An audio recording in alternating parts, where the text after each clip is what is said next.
nouveauté dans votre boîte aux lettres ce matin, ce feuillet publicitaire, le radar, qui remplace le traditionnel Publisac.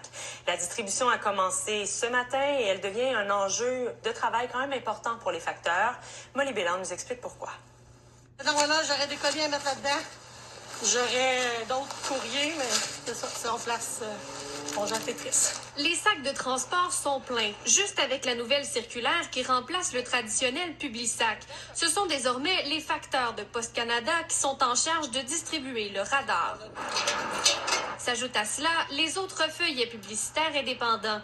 Avec un maximum de 35 livres de courrier à porter, le ravitaillement se fait plus rapidement. On a le radar. Oui.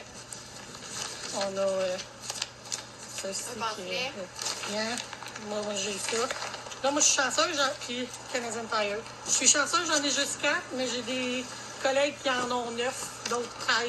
L'employeur, de son côté, a ajouté des mesures pour atténuer cette nouvelle distribution, entre autres en ajoutant des boîtes comme celle-ci, une 60aine sur le territoire de Trois-Rivières. Question d'éviter le plus d'allers-retours possible des facteurs. Rien n'est plus important que la santé et la sécurité, répond Poste Canada. Et nous encourageons notre personnel à suivre les procédures et les mesures appropriées pour intégrer la circulaire radar à nos itinéraires de livraison. Mais la charge de travail supplémentaire est flagrante. Présentement, ils font le relais environ aux 60 portes avec le circulaire. Avant, c'était aux 100, 120 portes.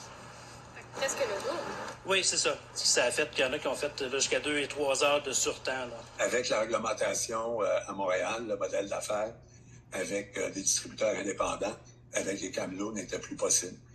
Donc, on n'a pas eu le choix que trouver une solution. Rappelons que TC Transcontinental a pris cette décision pour être plus vert. Il représente 60% moins de papier que le Publisac et il n'y a pas de sac en plastique. À partir du moment où on est dans un esprit de réduction à la source, c'est-à-dire de réduire la quantité de papier qui est distribué, l'intention est bonne. Cette nouvelle réalité devient un enjeu important dans les conditions de travail des employés de la Poste, d'autant plus que dès le mois de mai, toutes les régions du Québec devraient avoir emboîté le pas. Molly Bélan, TVA Nouvelles, Trois-Rivières.